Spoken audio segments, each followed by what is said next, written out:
Raphael's mastery wasn't just talent, it was a profound understanding of new techniques.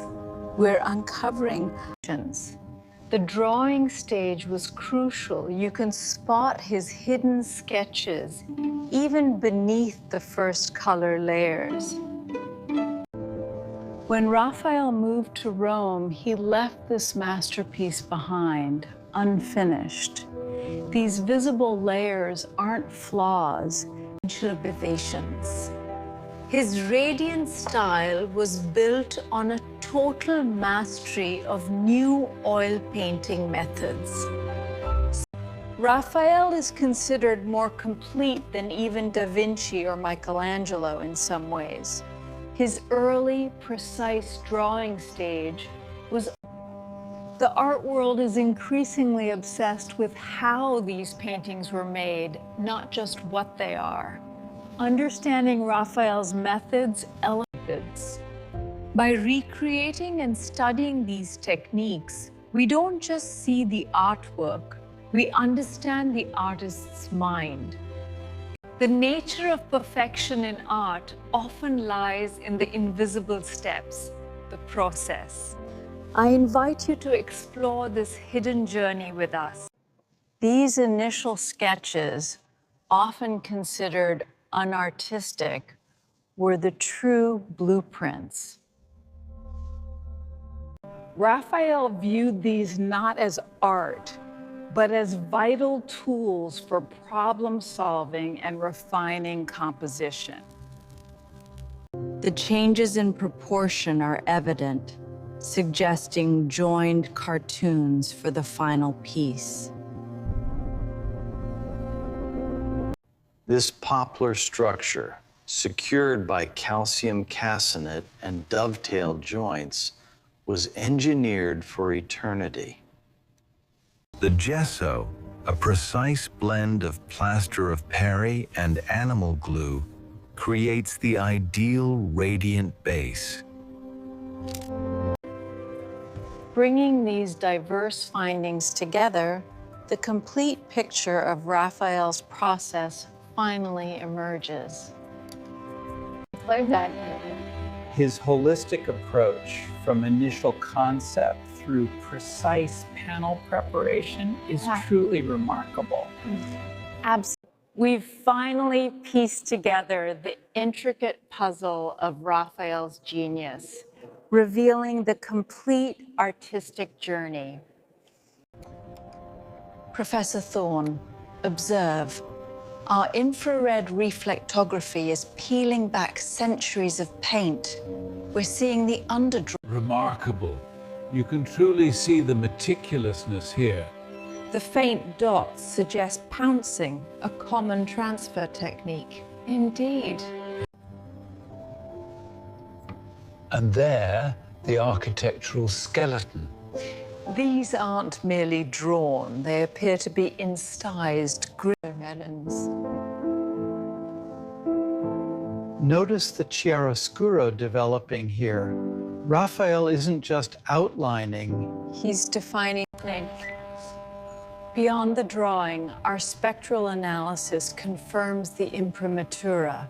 That thin film of lead white and linseed oil. Now, the synergy. Then, Now, observe the synergy.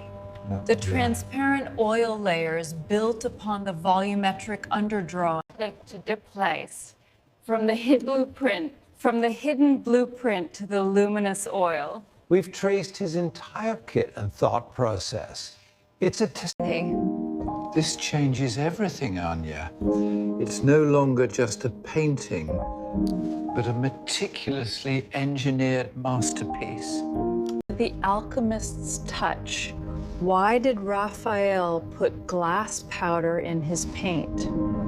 This sample clearly shows the unique Raphael broke the rule. He disregarded the fat over lean tradition. His initial layers surprisingly contained powerful drying agents. From drawing to depth, Raphael's two-step method. First, the main body of color, a corpo, then the luminous glaze. the late career shift, how Raphael changed his formula for light and shadow. Notice the dramatic chiaroscuro on this later. Sculpting with white, deciphering Raphael's signature highlight technique. These textile folds truly come alive with The unoverlap, the clever reason Raphael built thick edges. We can clearly see the meticulous separation, adding sculptural depth. This glass powder wasn't just a filler, Professor. It chemically accelerated the oil's polymerization, a hidden catalyst for rapid drying. Learned twice. Raphael's genius wasn't just in his compositions, it was in his profound understanding of materials and daring technical innovation.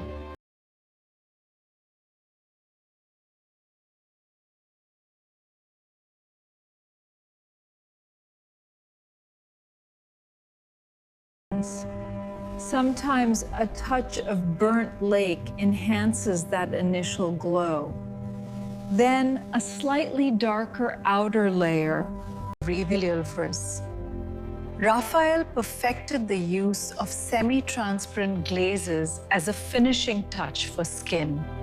These delicate layers, even transparent carbon black glazings for shade, subtly dim the overall brilliance. It's a legend. Raphael's final masterpiece is a symphony of layers, a blend of opaque and transparent colors. For hair, Raphael's approach was elegantly constrained, primarily using earth tones and ochre pigments. Art guides from Raphael's era frequently mention applying transparent glazes as a final step. Caps bristers. Raphael's mastery lies in his symphony of techniques. Careful underdrawing, layered. These final glazes are critical. They intensify the chiaroscuro, making the forms truly sing. It's the ultimate veil of color. Raphael rarely mixed purple directly. Instead, he layered transparent azurite over red lake, this optical trick. Even small details like the Madonna's veil are micro masterpieces. Precise glazes of ochre yellow Landscapes were often a final stage. Starting with a white primer, Raphael quickly built up these atmospheric backgrounds, grounding his divine figures. His signature style, transparent, bright, luminous, came from mastering a few materials. Layering them maximized their optical potential. Historical art guides from Raphael's era frequently advocated this glazing technique. It was a common workshop practice perfected by masters like him. Raphael's and the founding of materials transformed simple pigments into dazzling visual poetry. 15 seconds. That's the average time people spend with the Mona Lisa. But what happens after those 15 seconds? Is it the ever-changing nature? It's all about how light and shadow play on the edges of her mouth, a masterpiece of subtle shading. The magic. Mona Lisa is more than a portrait. She is a lesson in light and shadow and in the art of the sfumato. Researchers use ultra-sophisticated X-ray technology to count the incredibly thin layers of glaze he meticulously stacked. Are we even looking at the right person? Is she truly Lisa Gherardini, or merely an ideal image? Can science strip away the layers, revealing the true identity of the Queen of the Louvre? Every brushstroke, every... Leonardo didn't just paint, he studied life. He was an engineer, an anatomist, How did his extensive knowledge of the human body help him create such extraordinary vibrancy on a... Here in Florence, where Da Vinci began his masterpiece, the city's vibrant, competitive spirit shaped him profoundly. He envisioned armored tanks, flying machines, even self-propelled carts. But where did these brilliant inventions originate?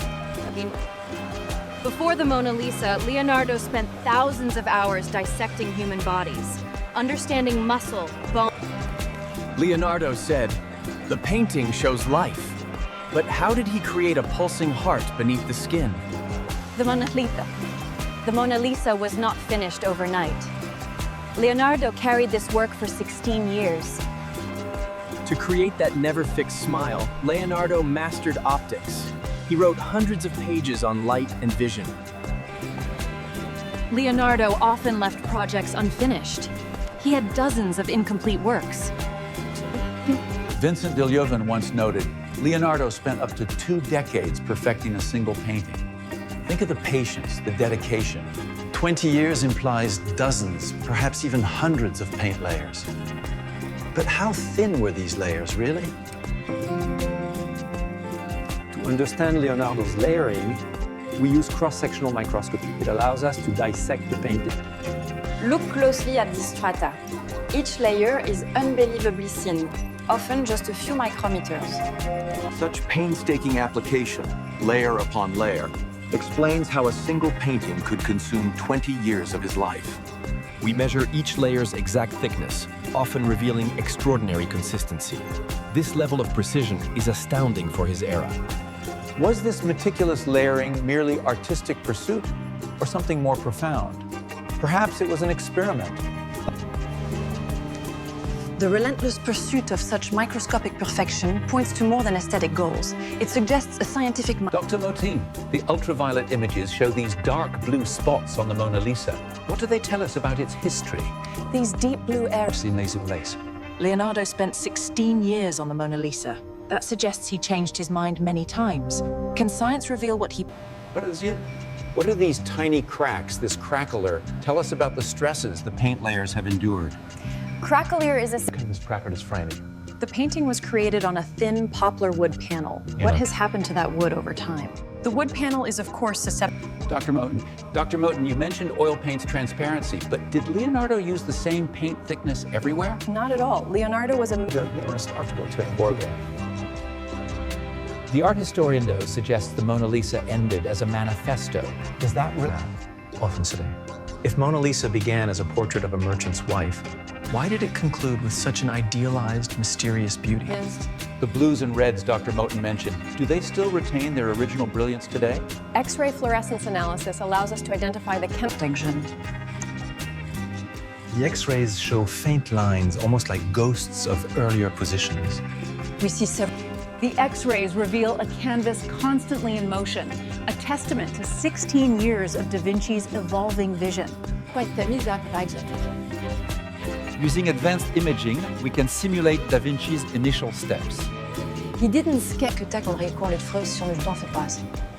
The invisibility of his brushstrokes suggests extremely fine tools. Perhaps even the use of...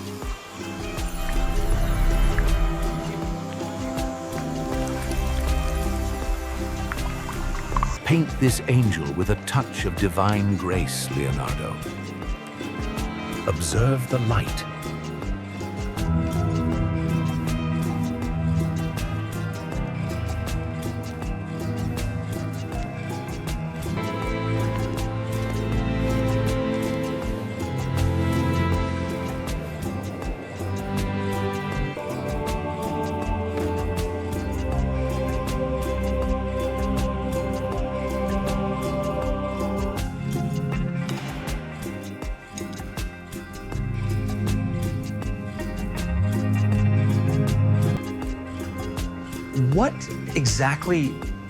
What exactly was that 3D model used to test? We assembled it piece by piece, exactly as Da Vinci's sketches implied. We applied compression force, mimicking weight. So what was so special about Leonardo's engineering principles for this bridge? His design relies entirely on the... Although never built, does Leonardo's design offer insights into modern bridge engineering? Absolutely. How did you get it? How does the detailed bridge connect to painting the Mona Lisa? It's about systemic thinking, calculating force of the bridge. Why would such a massive project only have 2 sketches and 4 measurements noted backward in a small notebook? Ultimately, the Ottoman Sultan rejected this ambitious project. What happened after that setback? And did it affect Leonardo's psyche as he... Florence commissioned Leonardo and Michelangelo to paint 2 large murals. So why did Leonardo accept the commission to paint Lisa Gherardini, the wife of a cloth merchant? The context was simple. After the wall painting failure, Leonardo poured all his scientific energy into the Mona Lisa. What was his biggest experiment? We know the Mona Lisa began around 1503. How did Leonardo work with Lisa Gherardini as his Leonardo chose to paint on a small poplar panel, not canvas. Why that specific material? The wood panel offered What confidence did the bridge's fundamental principles give Leonardo when he started the Mona Lisa? that success. Leonardo never had a fixed home. His career was a series of moves seeking patronage. After technical failures and fierce rivalry, was the Mona Lisa Leonardo's personal triumph, where he finally mastered art and science? Many paintings attributed to Leonardo were actually workshop creations. What tasks did he typically assign to his apprentices? Leonardo. Conservators like Cinzia Pasquali meticulously scrape away yellowed varnish. Experts chemically analyze the varnish and underlying paint. What about the pigments and binders in Bacchus raise doubts? The goal isn't just cleaning, it's attribution. What specific techniques distinguish Da Vinci's brushwork from his... Leonardo often used a distinctive dark ground layer. Does Bacchus share this same type of foundation? At times. Leonardo meticulously studied gesture and anatomy. Does Bacchus's posture and musculature reflect? If Bacchus is a workshop piece, how did the students attempt to imitate Da Vinci's sfumato? Leonardo moved constantly, often leaving unfinished works to his students. Could Bacchus be a... Now, were 30 ultra-thin, transparent paint layers applied to create the sfumato effect, that subtle haze on Mona Lisa's face.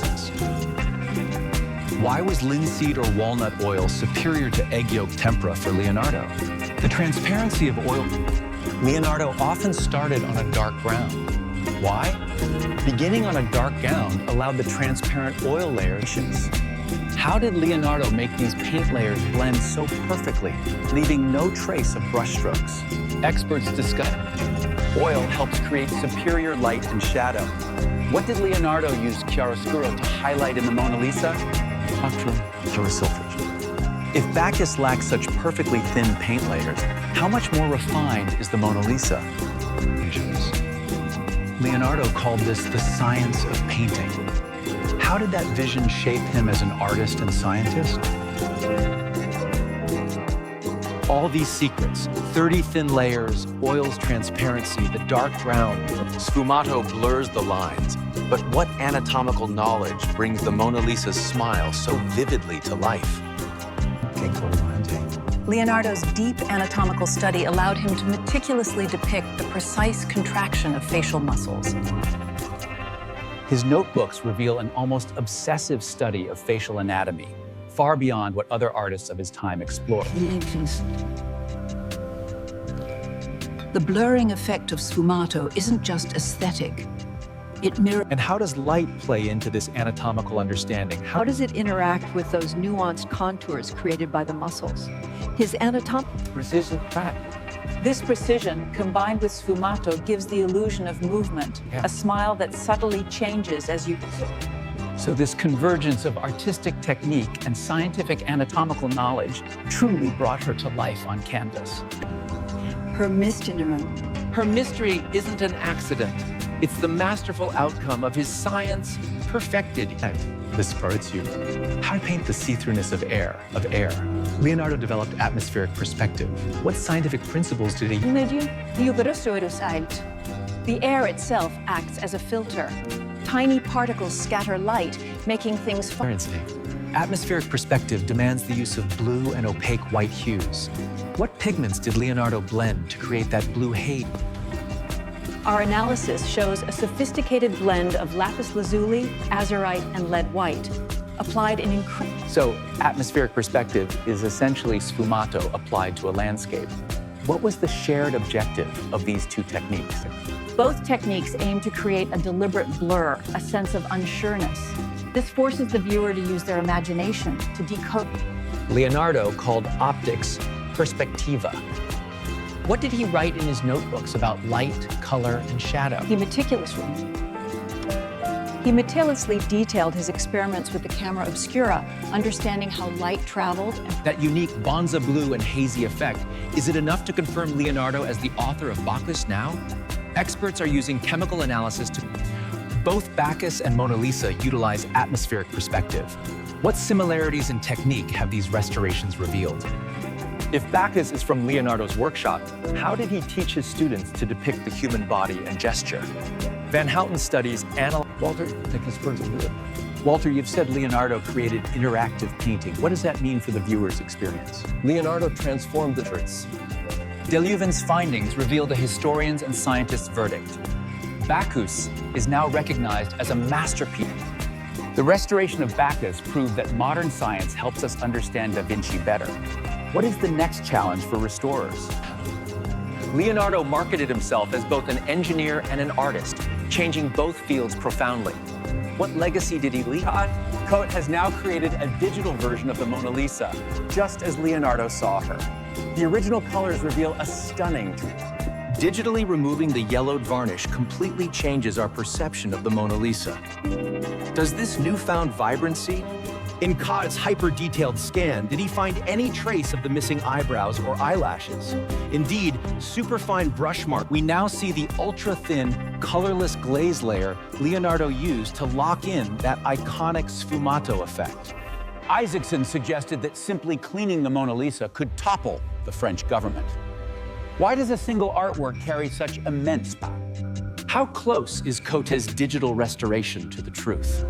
What can technology never truly replicate? From engineer of bridges, anatomist of muscle, to optical scientist of sfumato, Leonardo da Vinci's ultimate legacy. Now, with museums able to project this digital restoration, will visitors still crowd to see the... What were those three paintings? History. Art historians confirm they were the Mona Lisa, St. John the Baptist, and the Virgin the Indivisible. Why did Leonardo choose to live in France with King Francis I in his final years? What did Leonardo do for King Francis I?